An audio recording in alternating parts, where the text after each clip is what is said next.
many years from now, would you be willing to trade all the days from this day to that for one chance, just one chance, to come back here and tell our enemies that they may take our lives, but they'll never take our freedom?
creating wealth and everything, people go, it's corporations, it's capitalism. And they really don't understand that true capitalism means every person has the right to go out there and pursue it without having to go through government. A free enterprise does not need permission to exist. And that's one thing that's really lacking in.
Consenting adults do things that we don't like, so therefore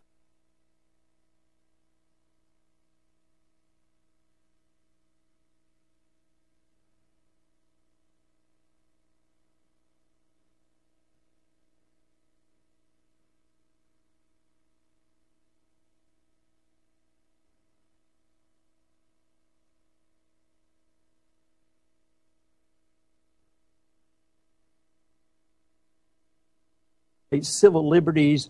This most noticeable incident recently was this religious issue about, does somebody who has religious beliefs that they should not do a cake celebrating a gay marriage? Now, seems like that shouldn't be too difficult. But do you think it's strictly a religious issue, or is there something more to it than that?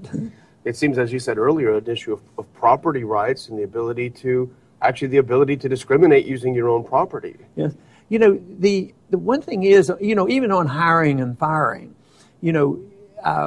business people can't discriminate. They can't fire people or they'll get into trouble, or if they don't hire, they can't. So the businessman, if he's in a situation with a worker and it's very, very difficult to fire somebody, the businessman becomes the slave to him because he's putting up with something that he doesn't believe he wants to be involved in, is not economically beneficial, and he claims he has a right to do it.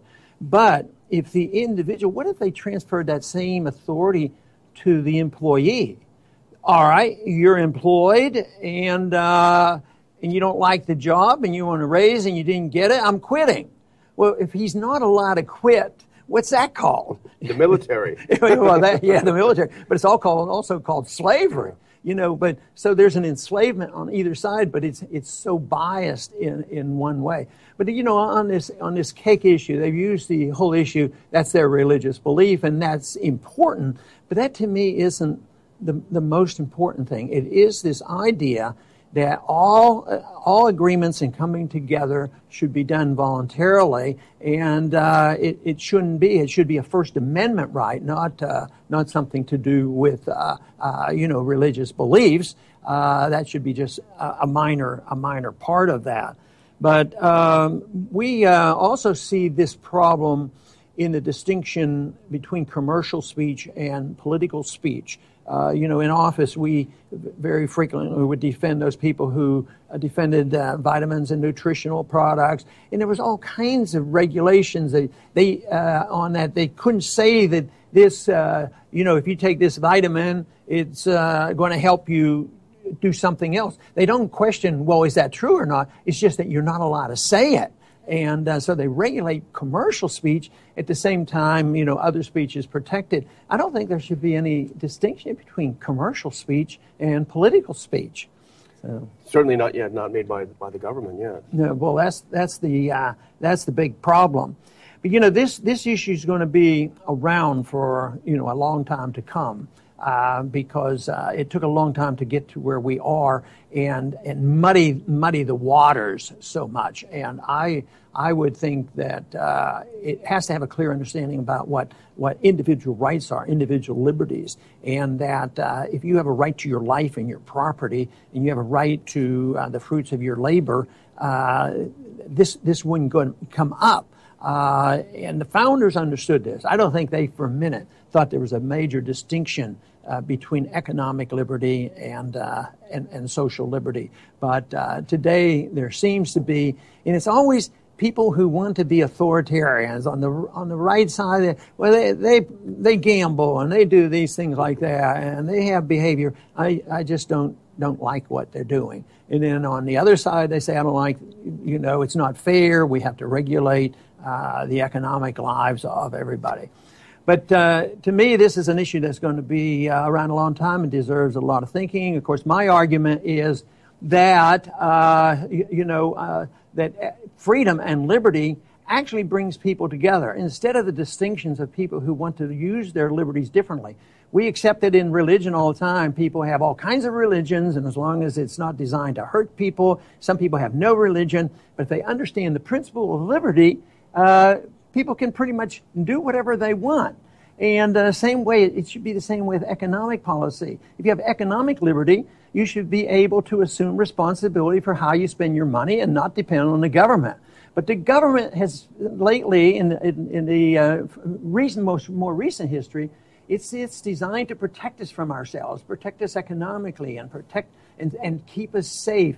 And the only way they can make us safe and make us more moral is by taking away our liberties. And believe me, whether it's the attitude that comes from fighting wars overseas, that they're only protecting us and that's why we have to give up our privacy, or they want to make us better people, it's always the do-gooders that are pounding away to tell us what to do, either in the social or economic sense.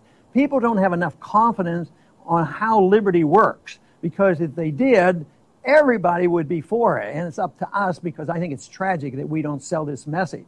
But this message is going to become more appropriate because the failure of the economic system that we put up with for so long and the failure of our foreign policy is such that we have to look for another answer. The answer can be found in basic moral understanding, the basic concept of liberty. We get guidance from the Constitution, and now we have this overwhelming evidence of the failure of the social system as well as the economic system.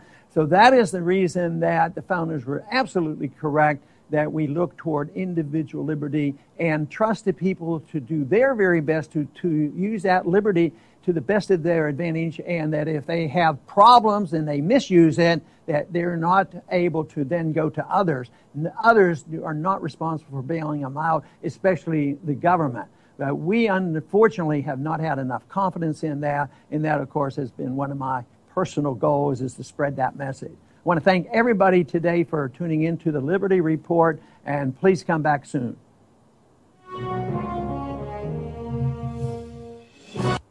Ron Paul, Liberty Report. You can find it on YouTube.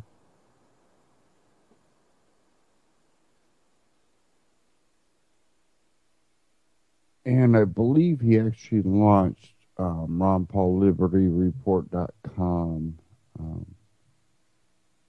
Thinking he did. I can't remember now. Now, you look at it, and you really have a monopoly system that doesn't only abridge your free commercial interaction with people, but your freedom in general, because whether you're a business owner or not, you have a right to not interact with certain people. You can deny service. And, places like Indiana, now everybody heard the whole, protection of religious freedom thing that was passed and then, thrown around the court, blah, blah, blah. That was all sideshow. It really was. People were like, what? What do you mean? That was an attack on gays, or that was a counterattack on the, whatever. It was BS, because Indiana has always been a right to hire, a right to fire, and a right to deny service. Basically, if you didn't like someone's attitude, someone's tone, or how they were acting, you were allowed to deny service to them. So we didn't need that extra for religious freedom. It basically said, no, you just have a right not to give someone service if you choose not to. People are like, well, civil liberties and blah, blah, blah. No. Forced interaction does not ever help anything.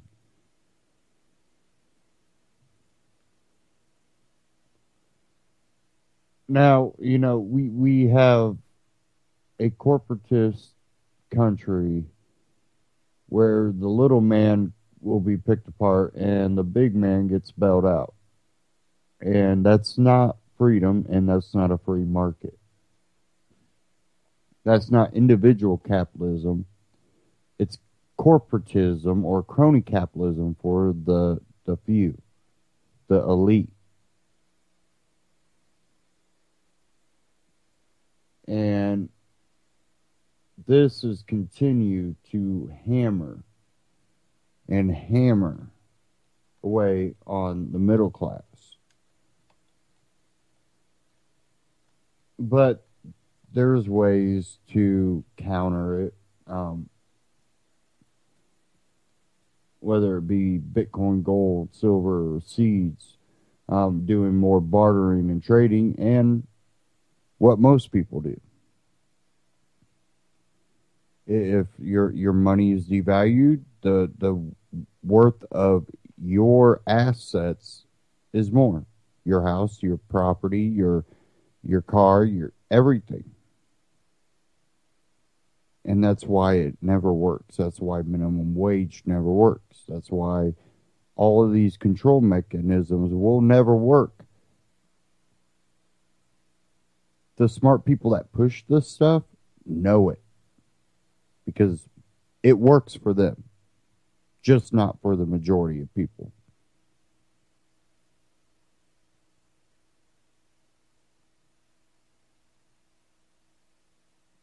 Give me a second here.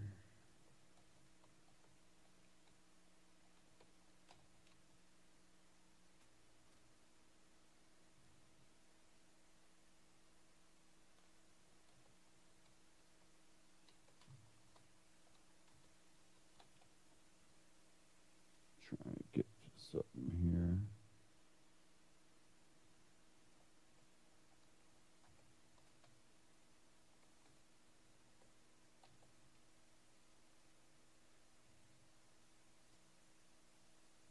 Okay.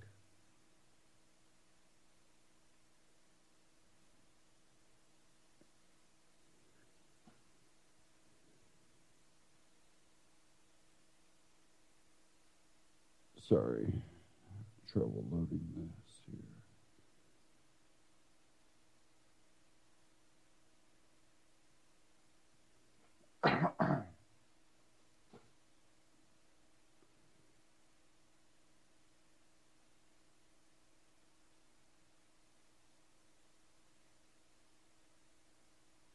Here we go again.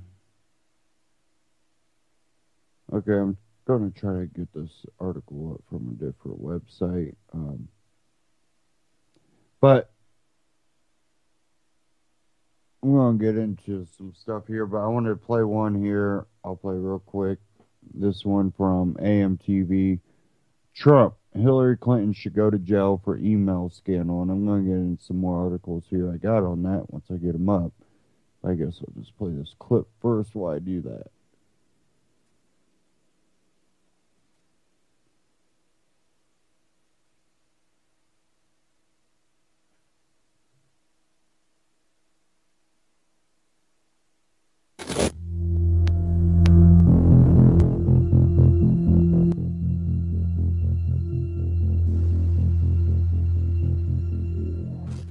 I'm asked all the time what I do to protect my investments. What are the strategies I implement to combat against all the things I talk about on a daily basis? And well, one of the things I do is I invest right now.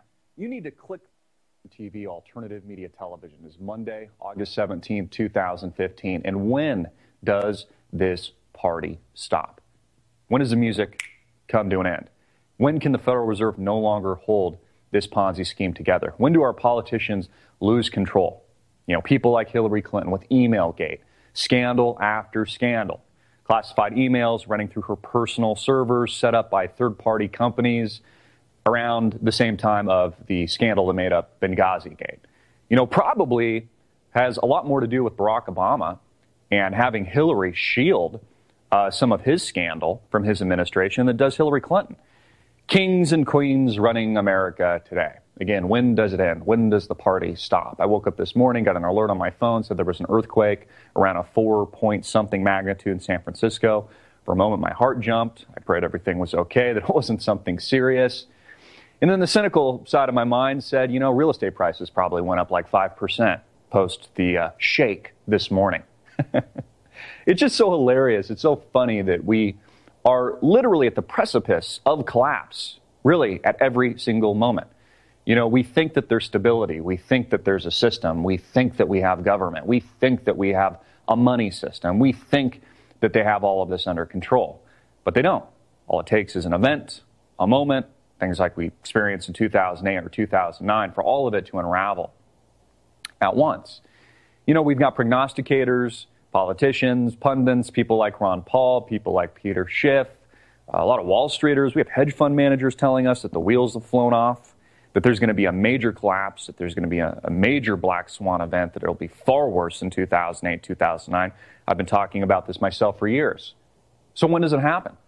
Because literally I've got gray hairs coming out near my ears, coming out and popping out of my head. I mean, the Federal Reserve still has not raised interest rates. We're going on close to a decade now, and the Federal Reserve has still not raised interest rates. And it just shows you what an illusion the whole system is.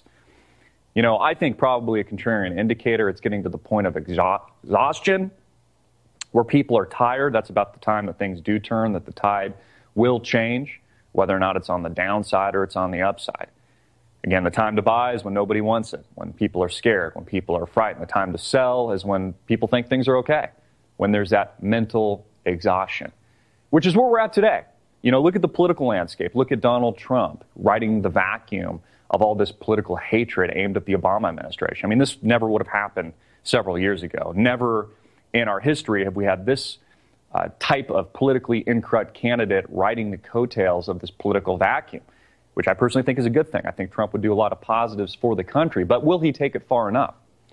Will he end the criminal Federal Reserve? Will he jail some of these criminal bankers? Hillary's worst nightmare is me. And who treats it rougher than me? She should be going to prison for what she's done with the emails. Nobody even says that. What she's done is totally illegal. Look at General Petraeus, Sean. They've destroyed his life over doing much less than what she's done. Less. You know, I read last week on Friday that the big banks, the too big to fails in this country, companies like J.P. Morgan Chase, Jamie Dimon's behemoth, companies like Goldman Sachs, these monolithic institutions are settling like a $2 billion Forex fraud, like a $2 billion currency manipulation rig job, like a flat-out fraud. You know, like the equivalent of robbers back in the day, but just on Wall Street, settle a $2 billion suit. Are any of these people going to go to jail? And the answer to that question is no. You know, people like Jamie Dimon are wealthier now post the 2008, 2009 collapse. They're wealthier post the bailouts, the heads of Goldman Sachs, et cetera, with their tentacles integrated into the financial system today, integrated with the criminal Federal Reserve. We're not addressing any structural problems. We're not fixing anything. We're not holding anybody accountable. You know, it's easy to play into the rhetoric and to play into the mood. See, the country is on a very bad path. But what's going to change? I mean, who, politically speaking, has the balls to actually hold these criminals' feet to the fire, to see that there's repercussions for their actions, that they don't just settle a $2 billion suit when they probably made $1 trillion on the fraud? I mean, the only thing really we've all learned from this is it incentivizes criminal activity. It teaches our children to be banksters. It teaches our children not to play by the rules. It teaches our children that as long as you have enough money, you're above the law. As long as you have enough political influence, or you can buy that political influence, you're above the law. And that's inherently the problem with the system. That's why we have polar opposites. We have Donald Trump, who's riding the wave, which I think he's doing a fantastic job. I, again, think he'd do a lot of good for the country. I don't think he's perfect. I think he's kind of an asshole. He's a narcissist. He's got an ego, et cetera. All things that make him great for president. And then we've got Bernie Sanders, a self-described professed socialist from Vermont, who's gaining all this steam. I mean, who would have ever thunk that a socialist, a self-professed described socialist, would be this popular? And the reason being, and I'm not a socialist, I'm a capitalist. Anyone that's tuned into this channel for years now would know that. You would know, my political, economic stances on things. This never would have happened several years ago. But at least Bernie Sanders is speaking out against this system. He's speaking out against the banking cartel, these criminals. I mean, it's like the equivalent of Don Corleone, running the country. Although the Godfather, I think I respected more. I mean, at least you knew what you were going to kind of get with him. At least there was a set of rules before they clipped you in the back seat of, one of their cars. The mafia running Washington, D.C. is far worse. The Clinton mafia, Hillary, who should be in jail, which, I admire people like Donald Trump when they're actually willing to admit that. And they're actually able to say that. That's crackpot talk. We've been talking about that for years in the underground that's made up the alternative media that's become essentially the mainstream media. Now we have mainstream tycoons. Some people might call him a clown. It is what he is. He's an entertainer. He's Hollywood. Trump's saying that Hillary Clinton should go to jail. And he's darn right about that. I mean, the criminal mafia in Washington, D.C., on the Hill in Washington and on Wall Street in New York City and other financial districts are far worse than any mobster movie you've ever seen. Any Don Corleone. You come to me out of respect. That guy? Far worse. But the question we should be asking ourselves as people, as the groundlings, as the modern day slaves, because that's really just all we are, is where is the legitimate change coming from? What would our founding fathers do in this situation? Again, you're a radical if you think along those lines, but didn't we fight the first American Revolution to get away from the tyranny of a king? And isn't that essentially what we have in the name of Hillary Clinton and Bill Clinton and the Bush family and the three Bushes and Jeb Bush, who's as stale as a piece of driftwood? It's time for a change. It's why we have people like Donald Trump riding this vacuum. It's why we have people like Bernie Sanders riding this vacuum. But will they actually change things? Do they have the power to actually jail these people, to make sure that these financial institutions are unwound? Will they end the Federal Reserve? Will they end this criminal system? Or will they just propel and continue the illusion? Again, the illusion is dependent on generation after generation forgetting the history of the country, forgetting the constitutional principles, forgetting what happened in 2008 and 2009. A scam, a con job is dependent on that ignorance. A technological society where most teenagers can't take their face and eyeballs off their electronic device. How do we change things for the better? Will these people change things? These are very important questions we must ask ourselves. Put your question, comment in the description box below. Make this video viral. I'm Christopher Green, hard-hitting and in your face as usual, and click the link below to support our sponsor. Christopher Green, AMTV on YouTube, AMTV on YouTube, and that was Christopher Green. Trump, Hillary Clinton should go to jail. Okay, now I do have one right here.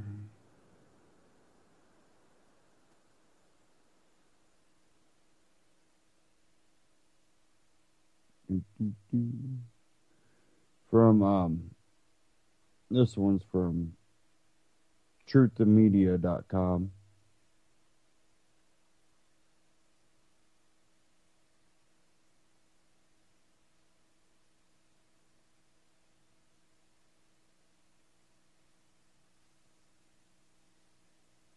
Maybe.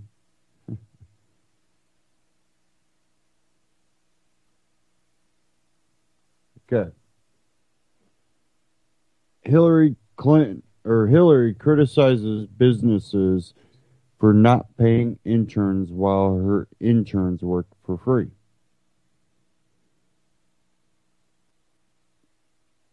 It says here, in addition to supporting a $15 per hour minimum wage and creating a plan to make college more affordable, Democrat presidential candidate Hillary Clinton has criticized businesses that do not pay interns while her own campaign makes its interns work for free. A post from Clinton's Twitter account on Sunday advertised an internship program working for the former Secretary of State's 2016 presidential campaign. Complete with free coffee, great views, and the chance to make history. However, one thing was missing: a salary. While the guidelines set for interns by Clinton's campaign line up with those set by the Clinton Foundation, they stray from the comments made by Clinton regarding the wages earned by both interns and students. Speaking at University of California at Los Angeles in 2013, Clinton criticized businesses for taking advantage of unpaid interns by not letting them transition into paid employees. And that article goes on, but it shows the hypocritical part of a lot of these elitists. Don't do what we do. We're above you. We're kings and queens. Therefore, you just aren't allowed to do what we do. And then, there's a poll out there, one of the latest polls. Democrats now prefer alternative to Clinton. And most of them are going Bernie Sanders, a complete self-proclaimed socialist, even though he does have some good views on things, he's very out there when it comes to his socialist views.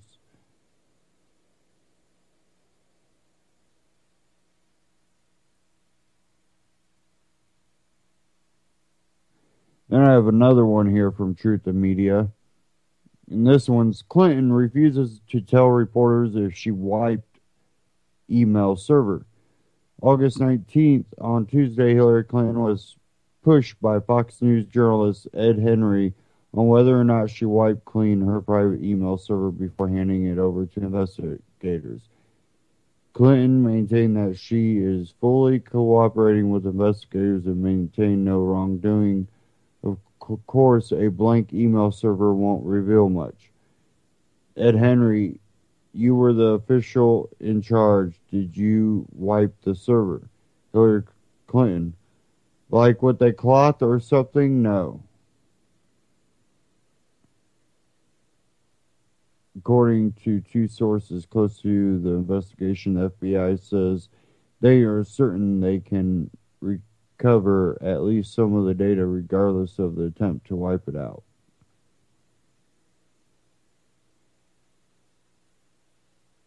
And I'm going to play a minute or 2-minute clip here.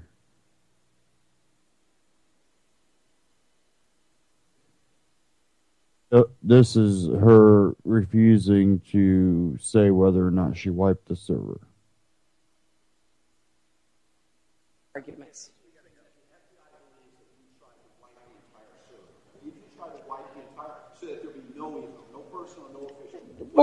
Well, my personal emails are my personal business, right? So we went through a painstaking process and turned over 55,000 pages of anything we thought could be work-related.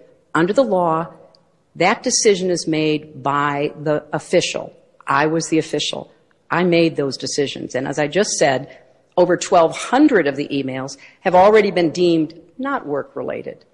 Now, all I can tell you is, in retrospect, if I'd used a government account and I had said, let's release everything, let's let everybody in America see what I did for 4 years, we would have the same arguments. So that's all I could say. I'm not, I have no idea. That's why we turned it over. What, like with a cloth or something? Well, no. I don't know how it works digitally at all. I do not have any. Ed, I know you want to make a point, and I can just repeat what I have said. In order to be as cooperative as possible, we have turned over the server. They can do whatever they want to with the server to figure out what's there or what's not there. That's for the people investigating it to try to figure out. But we turned over everything that was work-related, every single thing. Personal stuff, we did not. I had no obligation to do so and did not. Thank you. See, now she's using, I also used it for personal email as her excuse to her being able to wipe anything. Well, I only wiped the emails that had to do with my personal stuff, and they're finding, emails that aren't even work-related. Well, you only wipe a portion of your private emails? We're supposed to believe you just missed some of your private emails, and the ones you deleted were only private emails. Problem with using a private server. if you decide to use your own email account, your own private server for both business and work, when you're a government official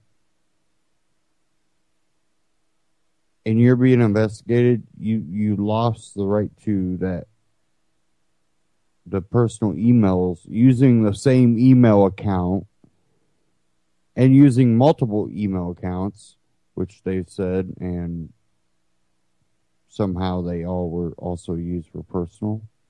Think not. What it seems like is a complete cover-up to me. That's, and then her walk around that question right there, where she would not answer yes or no, points to yes, she tried to wipe it. Does to me. I don't know about you, but that's what it seems like to me.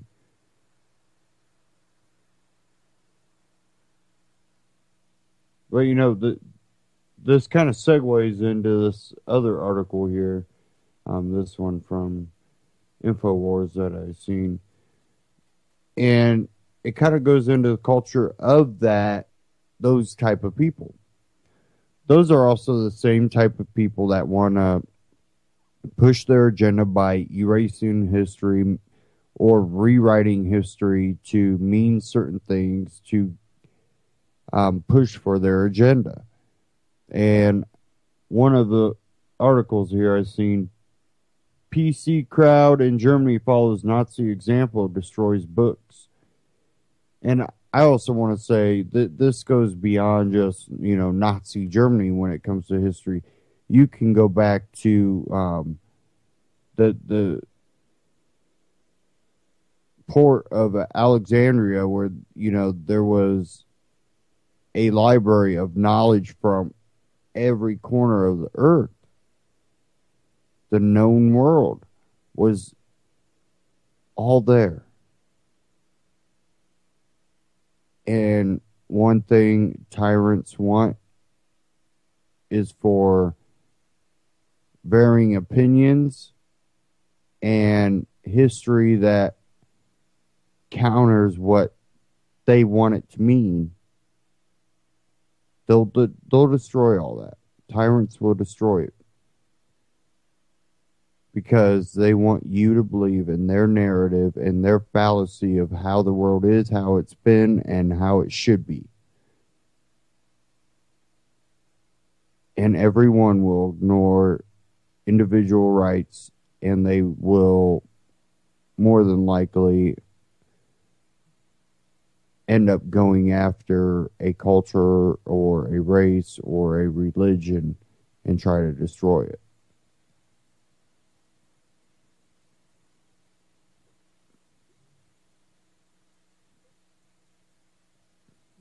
It says here more than 3,000 books from a municipality library in the German town of Bad Dürkheim were destroyed after they were judged to be politically incorrect.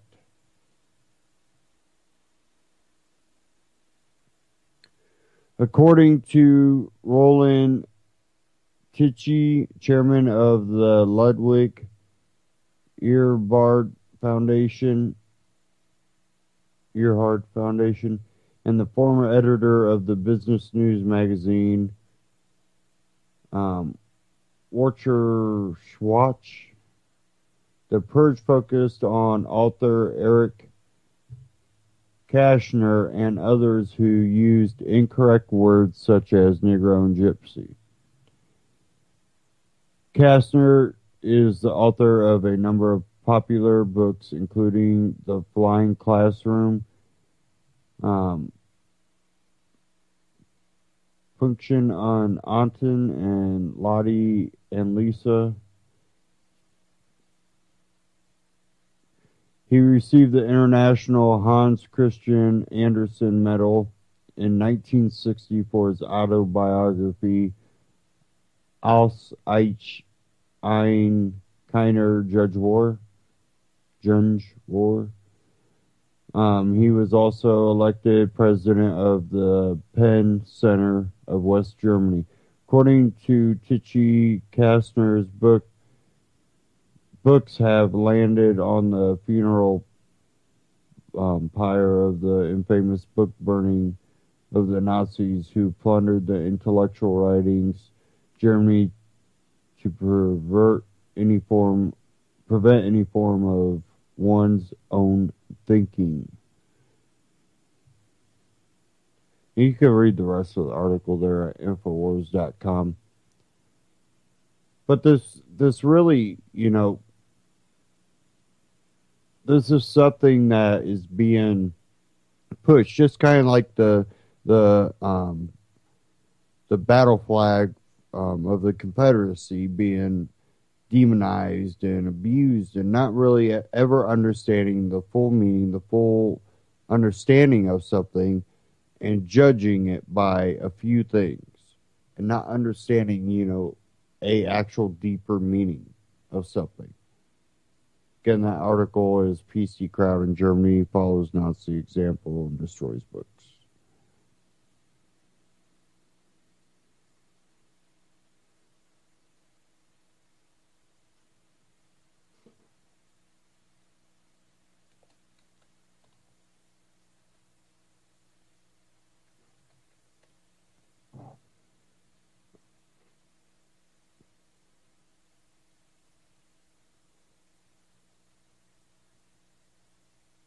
Okay.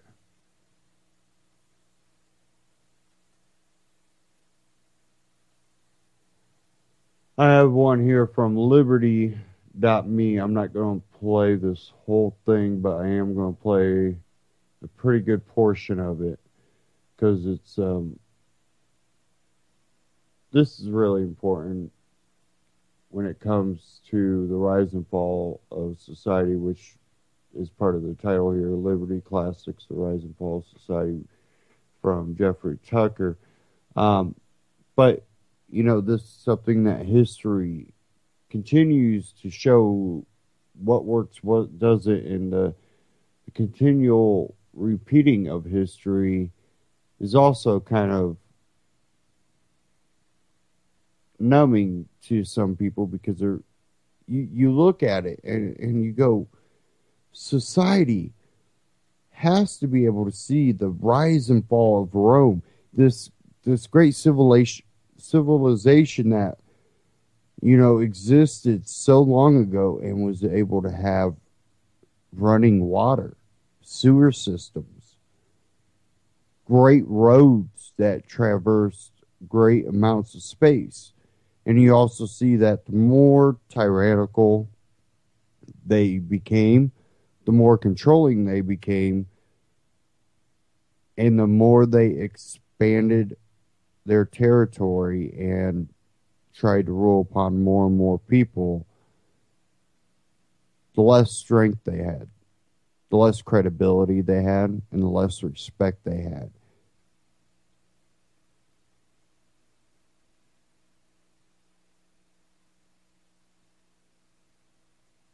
It became something where they were also attacking religions and bouncing between religion and race and where did you come from.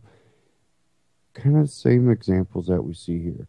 So, it's really important to get into these things. Now, this was posted 2 days ago at liberty.me on YouTube.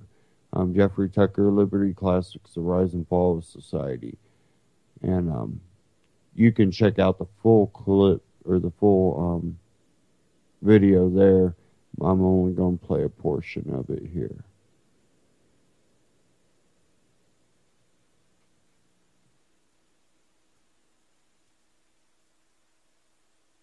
Good evening, members of Liberty.me, and welcome to our weekly broadcast, a discussion about books.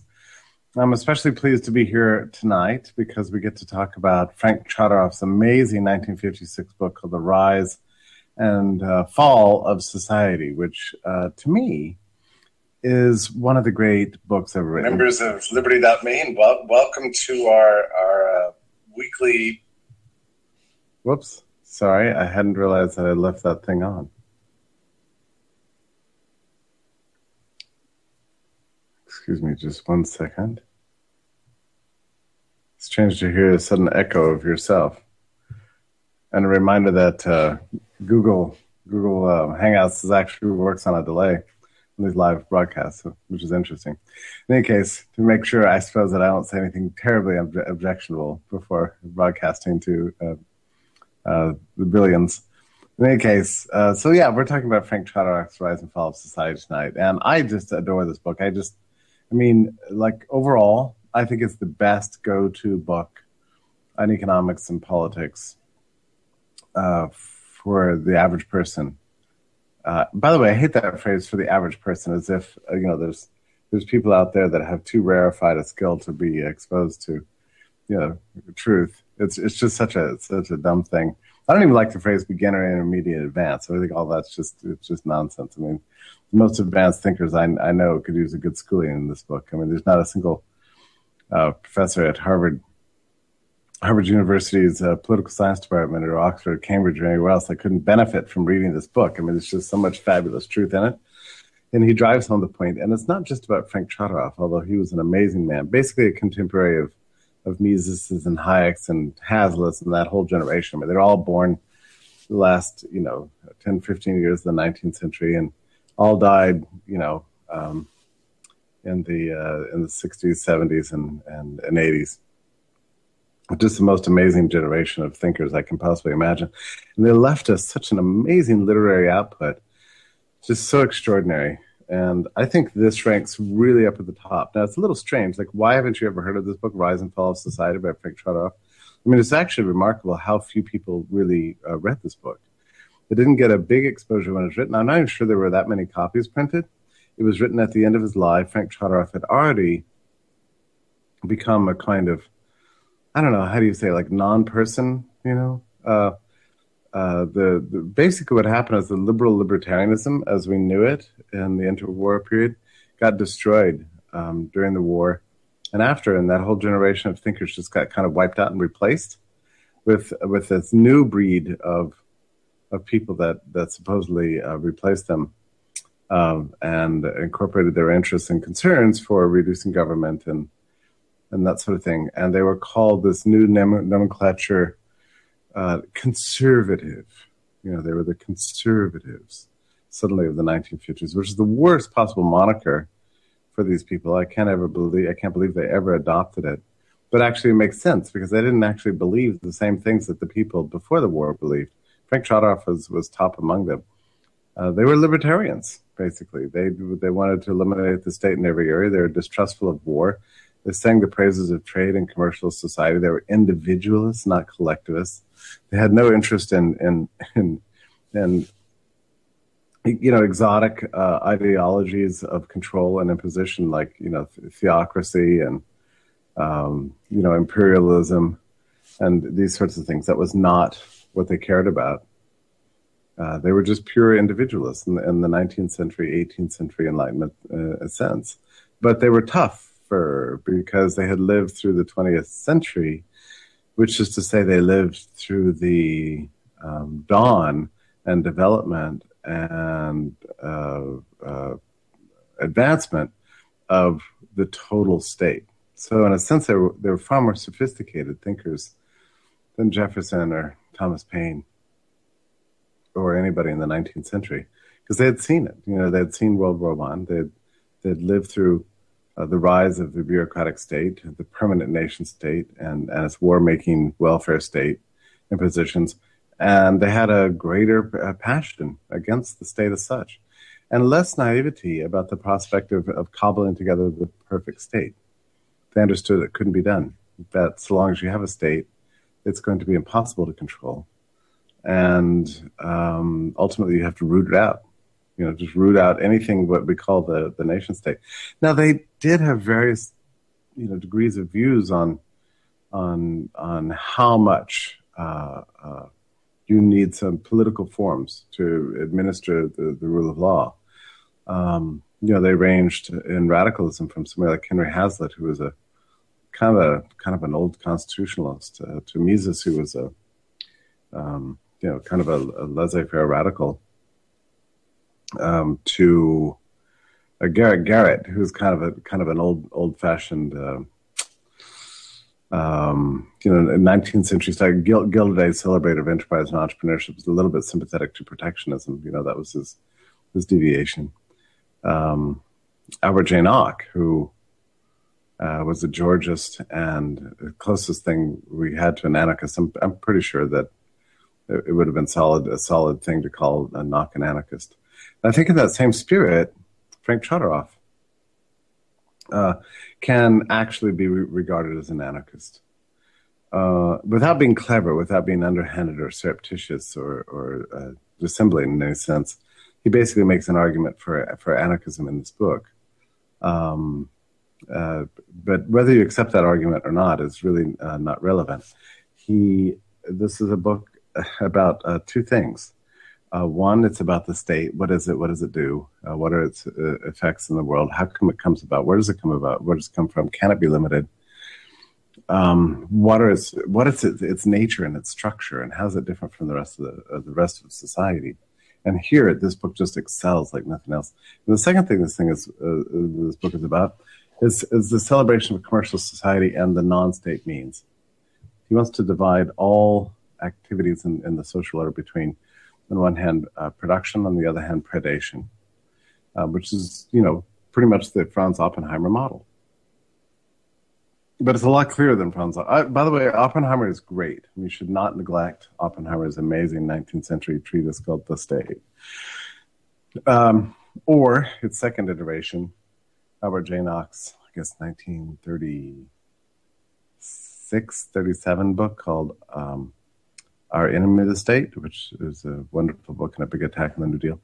And then the third great follow-up, Frank Chodorow's The Rise and Fall of Society, Chodorow's last great work.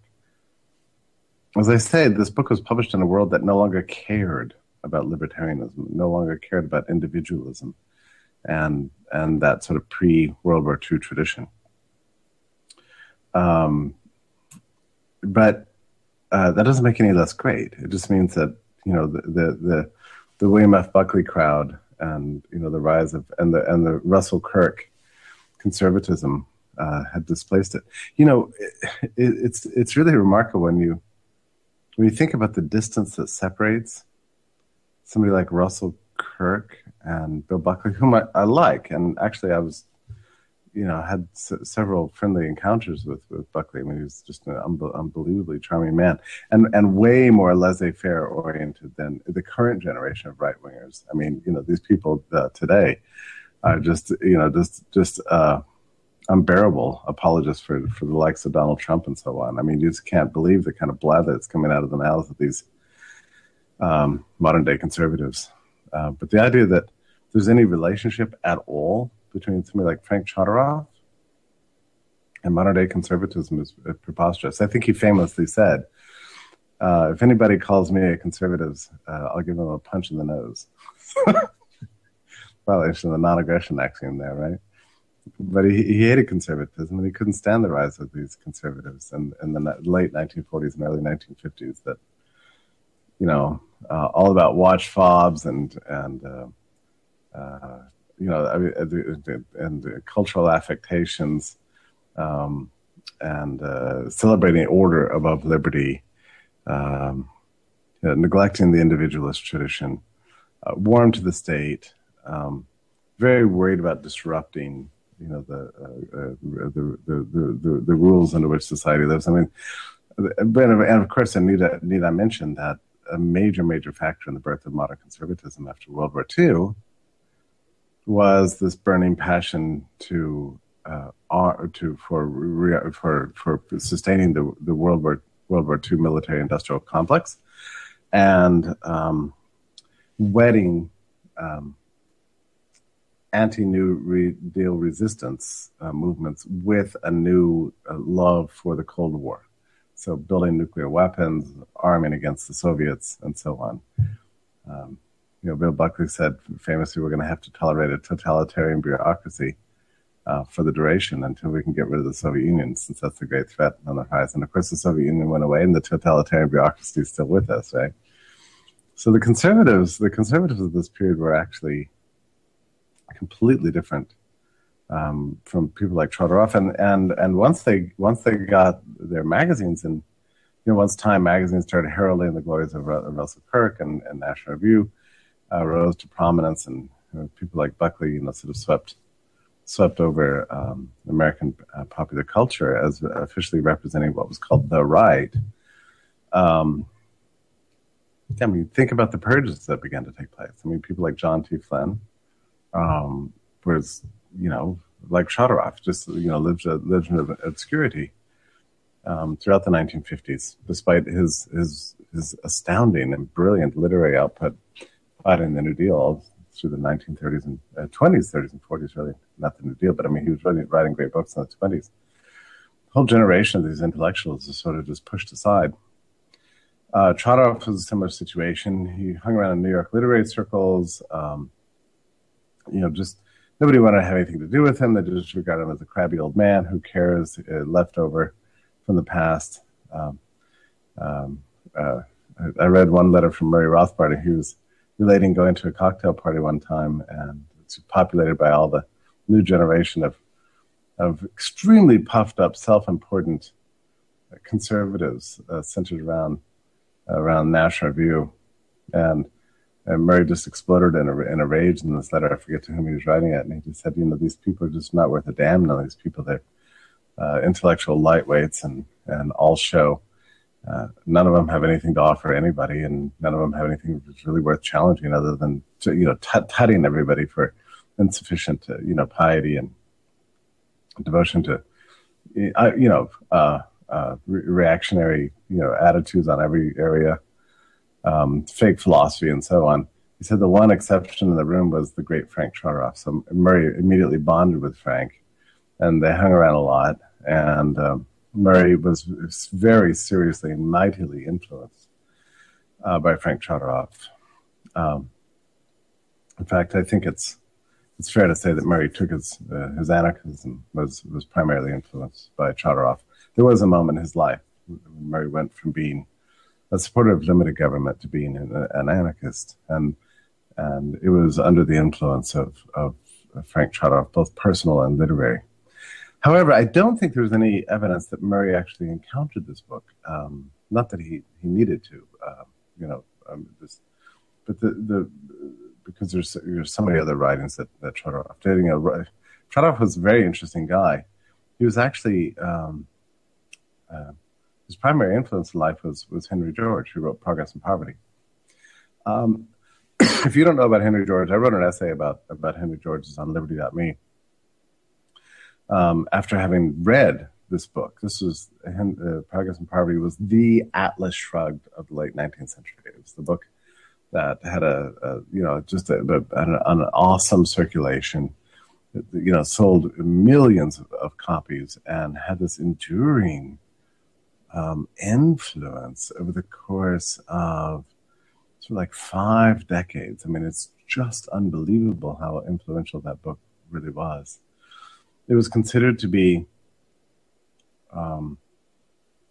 the treatise in favor of the possibility of human progress, written in the late 19th century, a book that celebrated trade, believed in material progress, believed in laissez-faire, and believed in uplifting all classes in society through material advancement and the widest possible distribution of the means of production. Of course, everybody forgets about all these points about Henry George because he was most famous for having pushed this the idea of the land tax, which he regarded the land monopolies as the great inhibitor to prosperity. But he was also, and there, I just don't want to get into that issue. But he was also a mighty hater of the state. Actually, he thought the state, working with the banks and land, were a great source of monopoly in society, and wanted a laissez-faire society, despised protectionism. It was in this sense that Chodorov became seriously influenced by the Georges. Now, ironically, he actually came to head the Henry George School in New York, which was kind of a big deal in his time.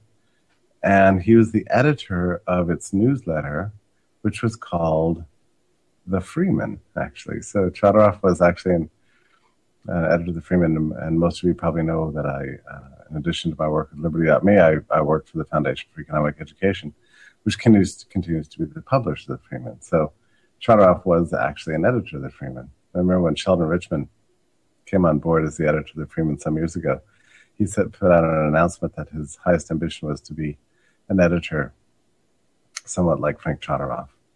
Wow, that's a big ambition, because Chodoroff is just awesome.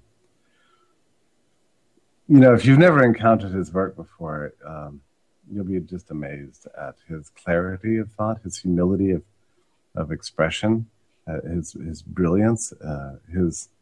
It's a little deceptive because he writes as a journalist. He was also editor of Human Events, which wasn't always a warmongering Republican proto-fascistic rag. It actually was a laissez-faire publication before, back in the day. I think I'm talking about 1940s and 1950s. It was a wonderful publication.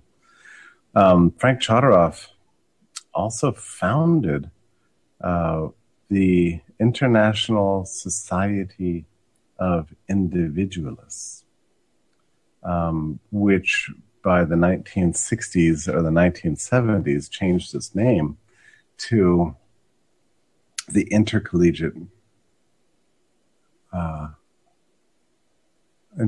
Studies Institute. So retaining ISI, but replacing every single word. No longer individualist, now just Intercollegiate Studies Institute.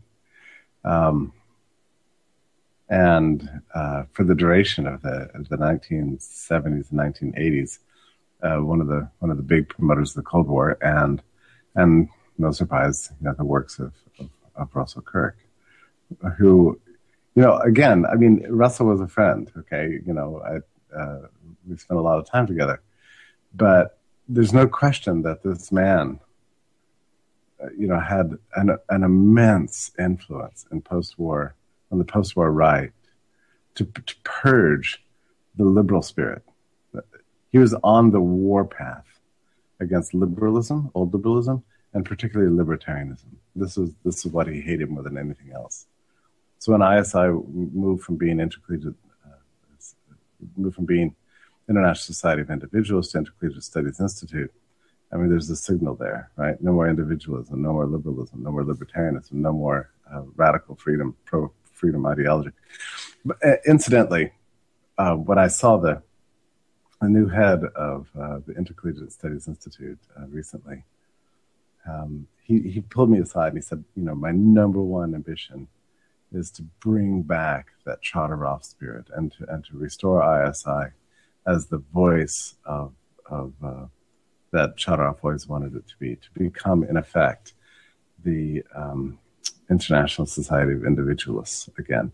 That pleased me very, very much. I mean, just to hear it, whether it's possible, I don't know, but it thrilled me to hear that.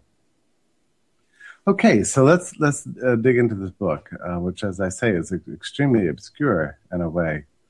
I had read all the works of Chodoroff. Most of them have been available, and a lot of them had been reprinted in the 1970s and 1980s.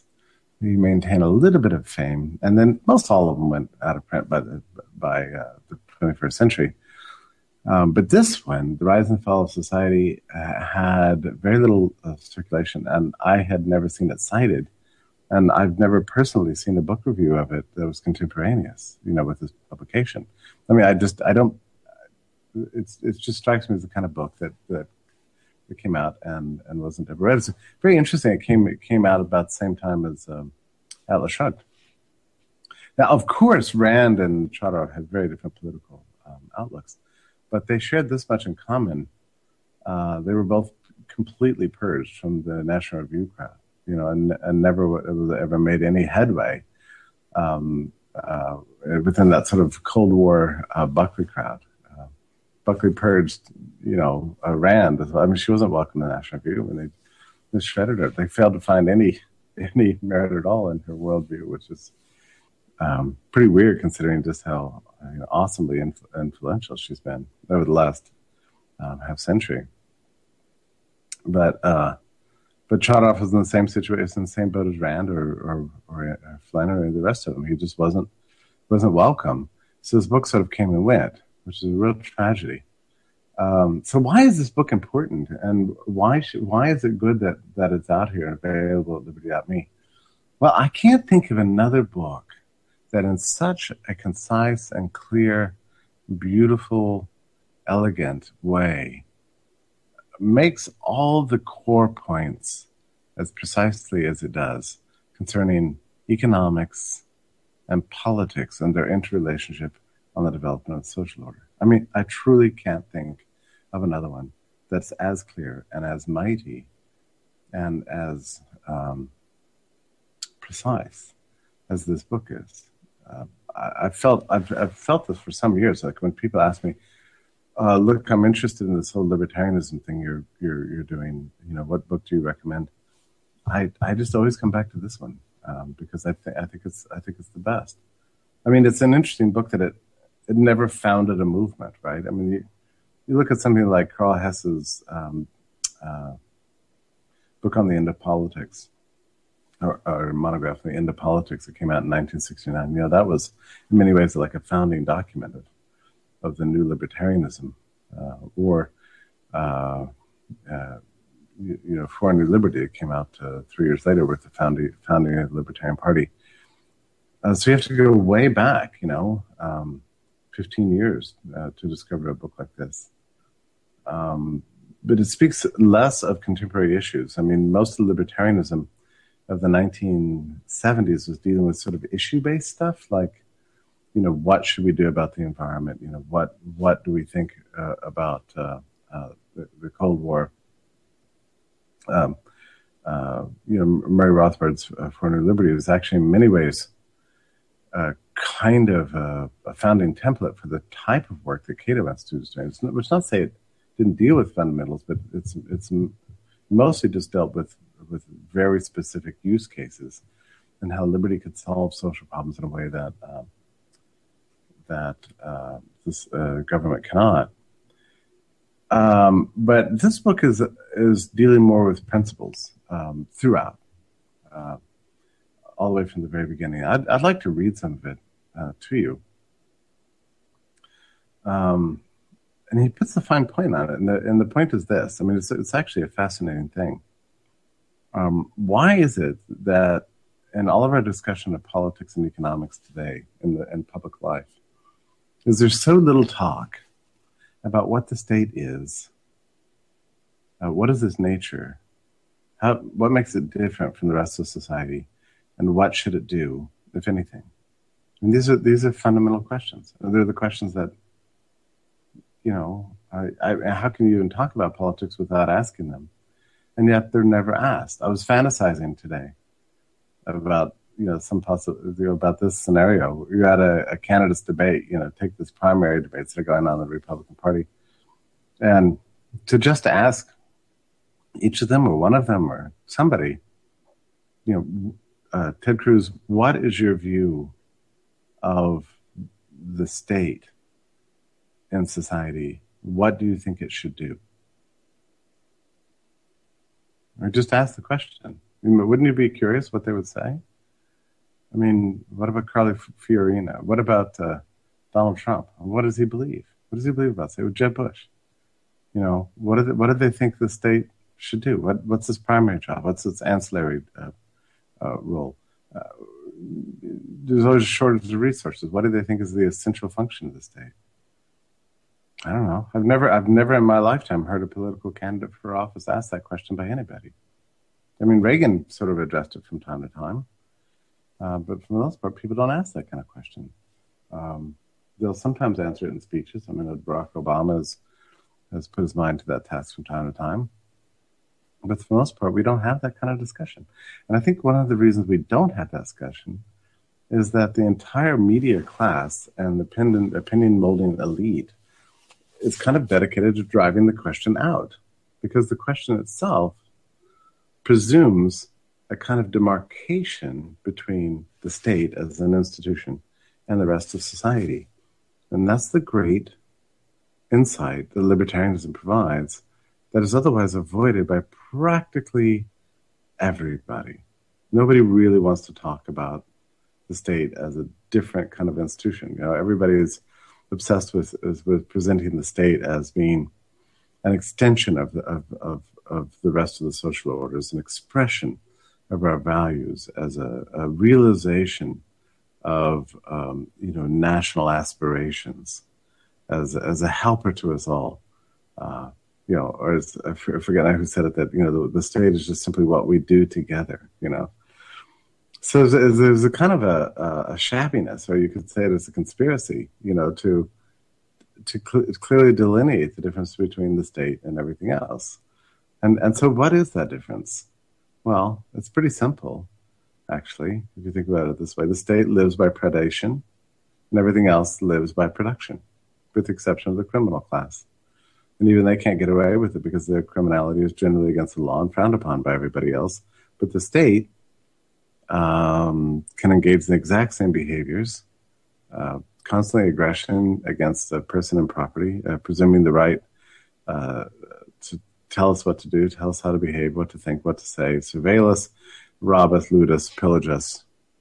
And it can do this under the cover of law. So it's the one institution in society that's able to do to us what we're not permitted to do to each other without getting in trouble, or at least feeling bad about it, or having other people feel bad that we're doing it. I mean, that's what makes the state different. Or another way to put a finer point on it is that the state is exogenous to society in the sense that it's the one institution that absolutely obeys a different law from everybody else. All the laws that you and I have to adhere to, the state does not have to adhere to, as you know, just from watching the way cops drive around town. They don't have to adhere to the law. They don't have to obey the speed limits. They don't have to obey any laws. Okay, and I'm going to stop it there. You can watch the rest of it. It's just over an hour, so you can go check it out there. That was the first 27 minutes. When you get into this fallacy that the state can hold a higher authority than the individual, it becomes a dangerous state for the individual to be able to express themselves. Now, you go, well, that's why we got the civil rights movements and, Black Lives Matter and, all these other ones. They usually do not come to promote that we are all equal.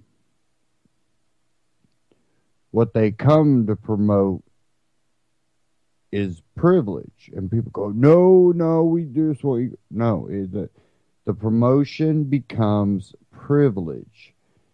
You're promoting a privilege by saying that others cannot say bad things, treat you badly.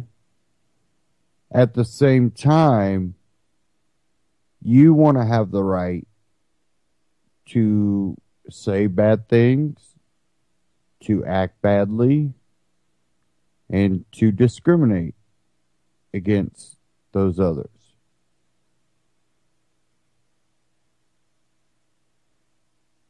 And that's where it becomes a privilege rather than a equality thing. And it's played at every spectrum. And now I understand there are people within all these movements that really do want equality. But the main driving force of a lot of it and the main funding of a lot of it is done for an agenda, which means the ones that are out there that are serious for equality rather than a privilege are getting shut out by the money and the provocateurs, because there is always a divide and conquer agenda behind all this.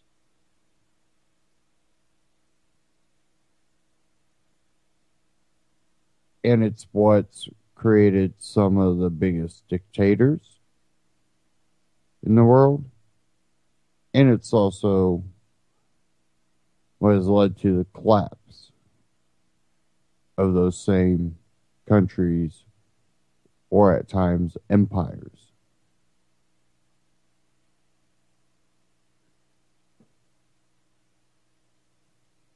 Again, you can check that clip out that I was playing, Jeffrey Tucker, liberty.me on YouTube, or go to liberty.me.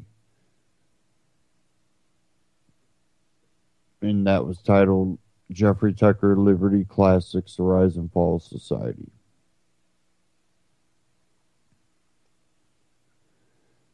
Okay. Give me a second here. Bring Drudge back up.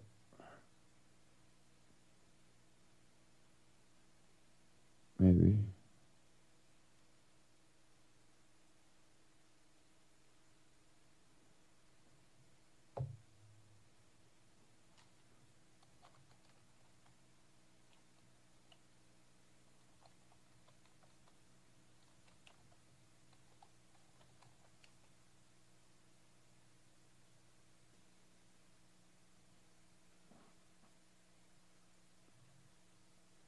Takes a minute to load here for some reason.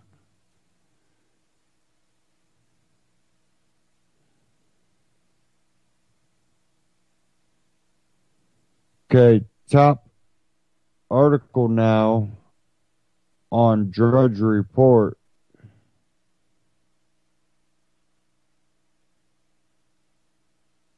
Clinton aides Blackberries likely destroyed.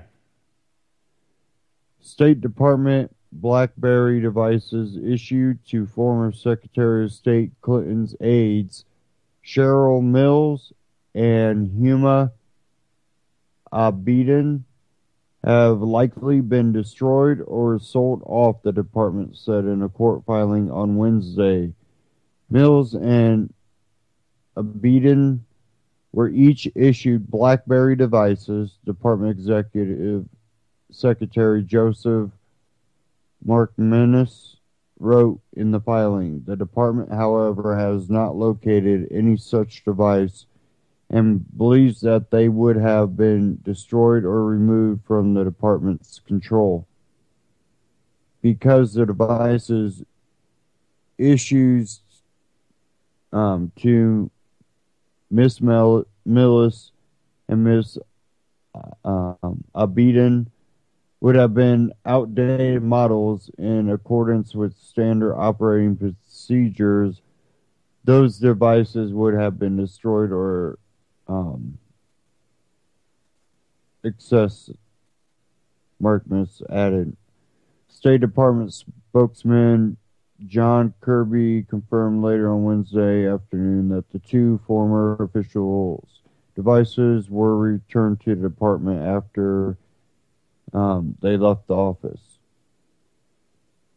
They belong to the United States government. When you leave agency, you just turn it in, Kirby said. So yes, they were turned in. Where they are now, I couldn't begin to tell you. It's also likely, because this was a while ago, that those devices may have been destroyed, he added.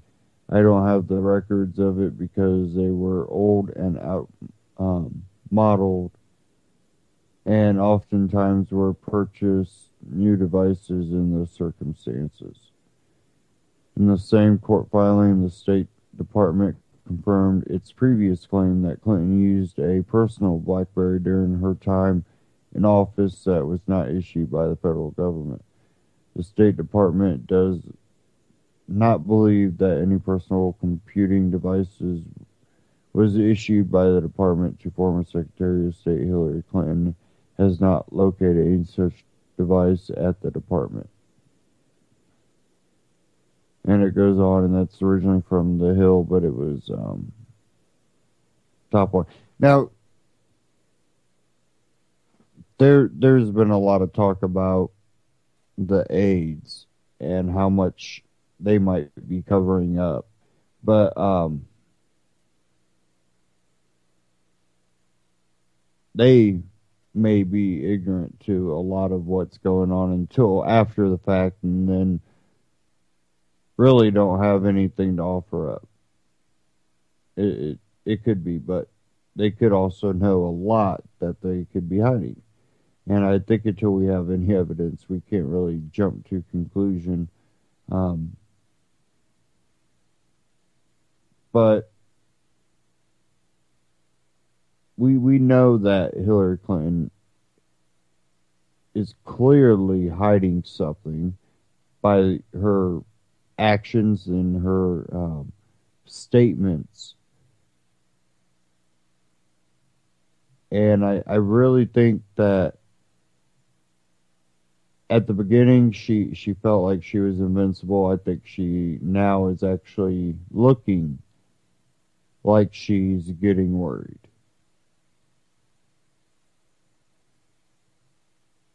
And I think if nothing's done, then it kind of sends a signal that, they are dynasties. They are untouchables. And that worries me right there because of, you think they're bad now, let this slide. Let all this just slide. And you're going to have a lot of people willing to do much more and go even farther. And you already have one here out of the AP. Jeb Bush, NSA needs broader powers to combat evildoers. Republican presidential hopeful Jeb Bush said Tuesday that the government should have broad surveillance powers of Americans, and private technology firms should cooperate better with intelligence agencies to help combat evildoers. At a national security forum in the early voting state of South Carolina, Bush put himself at odds with Republican congressional leaders who earlier this year voted to end the National Security Agency's bulk collection of phone records.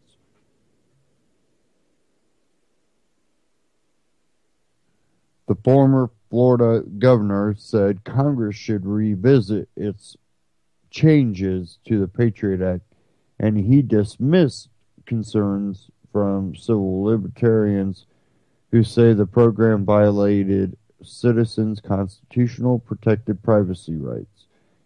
There is a place to find common ground between personal civil liberties and NSA doing its job, Bush said. I think the balance has actually gone the wrong way. Really, is anybody actually considering voting for this guy?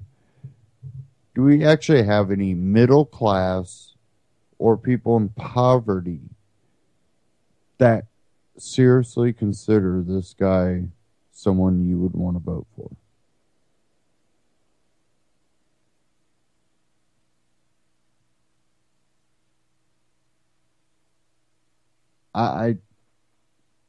I think anybody willing to vote for him or Hillary are out of their damn minds.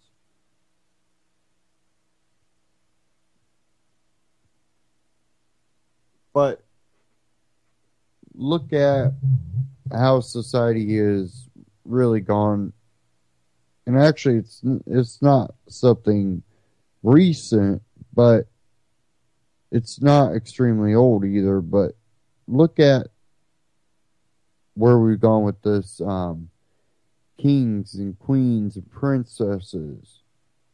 Look at how there's a large portion of society that looks at things like the royal family and what happens with the royal family and the gossip and even what some people consider the American royalty and how it's been glamorized.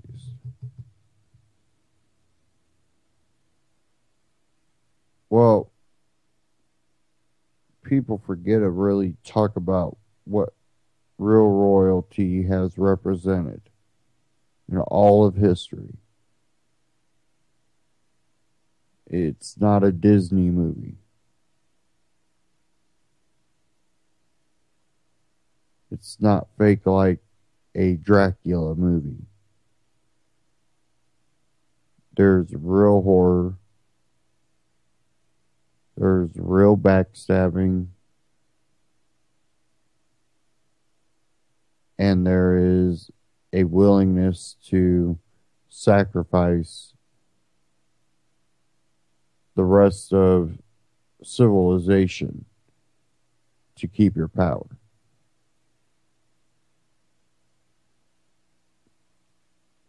And I think we can see that. And we can see that struggle for the ability to become, the new emperor of America. To create that ability, that power, that seat. And I think every president that has come into office of the past 20 some years, 30 some years, 40 some years has really just furthered that agenda. I think really, and it goes back to world government, but they need their emperors and pawns. And then it becomes a struggle between countries on who's going to be that power, the world power. And we already see that. We see that between Russia, the U.S., China, Saudi Arabia.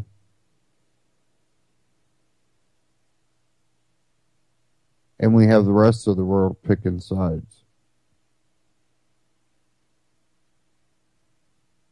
And like history has proven before, there's a lot of those countries that are waging both sides. Therefore, they can come out on top no matter what. But history has also shown that doesn't always work. Sometimes it does, sometimes it don't. And it all misses exactly what I've been trying to promote is freedom. The freedom to voluntarily interact with other human beings in a nonviolent way that allows for free trade, free movement without some centralized authority figure. That doesn't mean we don't have rules. It means we have no rulers. That there is a common law. Common law is also known a lot of times as natural law. An animal has never had to ask for its right to self-defense with whatever means necessary.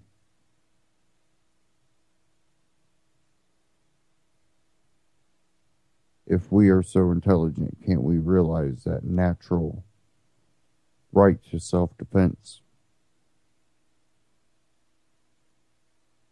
and that right to defend others?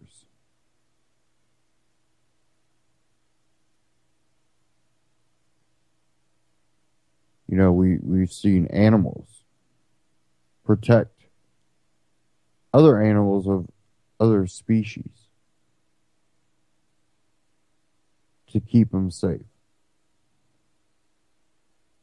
They didn't ask permission. There's animals that will share food.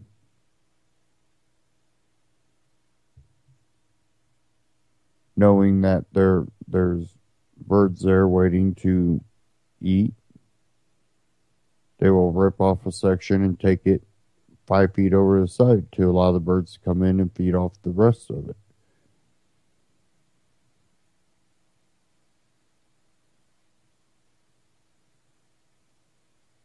Volunteer interaction.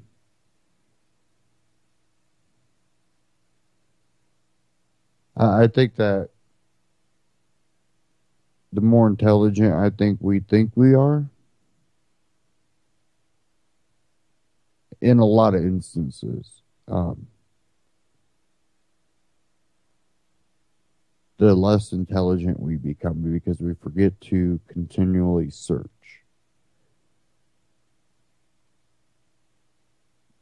And I'm kind of always evolving as I understand freedom even better. And, at one time, way back when, I thought tariffs were good. I was a constitutionalist. And if we tariff those imports so hard that they can't compete with our prices, that helps. Not realizing, well, for our small companies to compete, Walmart will still be able to pay high tariffs because of the large amounts that they haul in. Who is that going to hurt? The person that's already paying, because they can't buy that large of amounts of goods from China, so they're not getting quite as good of a deal. Plus, they have to pay the high tariff to compete with places like Walmart. That's not good for a small business. It actually will benefit big business. Help pit mom and pops out of business. I wish we could do all American made goods. And we could, but it has to be a voluntary thing. You can't force something like that because you think it'll help. But again, as long as you have a government that can control that, you'll have a bot government. People are always like, well, you just got to get the right people in there. And again, one thing I've come to learn is you can't have a right person in there. You'll never get enough right people in there. Because the right people don't even believe in government being that involved in any of it. They don't even know where to begin because they just believe it should end. They don't want to get that involved. Basically, by the amount of people that have left the Republican Democrat Party that claim to be independents,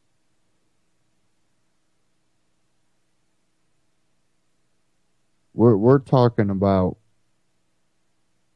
a majority of America. There's a majority of America that don't believe that you can get enough people into government to ever make it good again because of the different views.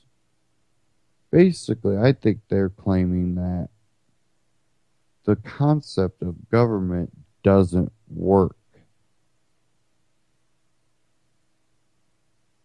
And again, I think there's a lot more people that have a lot of libertarian views that don't know it. And I've met some of those people. They just always figure, there's something screwed up with my party or whatever, but none of them had a real understanding of the history of their party or even the concept or philosophy of freedom, libertarianism, voluntarism, non-aggression principle. And when we look at all these headlines in the news, so much of it, when it comes to things that affect our freedom, so much of it points back to government intervention. And it just amazes me.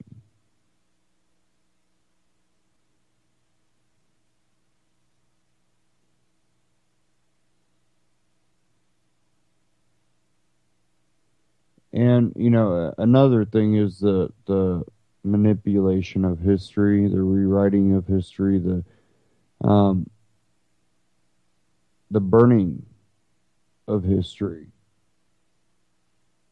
There's one on Drudge Report, I already talked about the other one, but Florida mayor wants to rename racist Old Dixie Highway after Obama.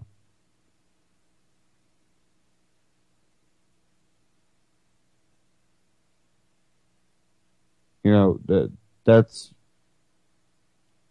changing of history in an area where there's a lot of people in the South that do not believe Old Dixie and the Confederate flag or something racist. They understand that racists have used it,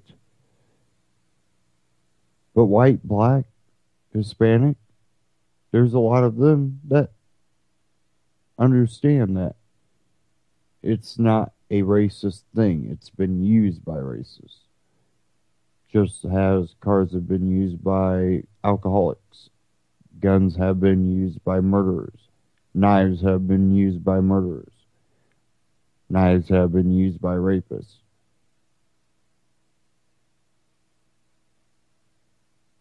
But it comes back to rewriting of history, trying to remake America, and pushing for a more global governance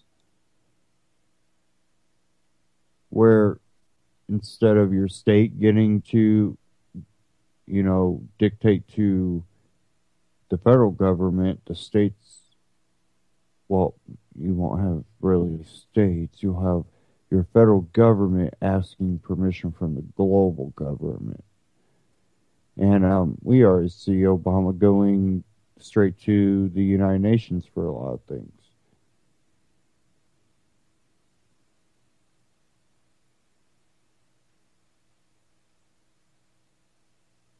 Trying to find this last article. I don't think I'll find it before the end here.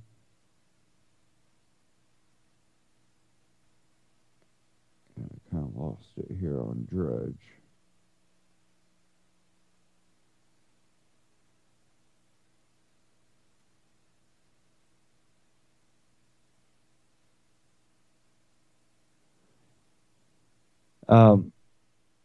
When people go, you're being worked to death.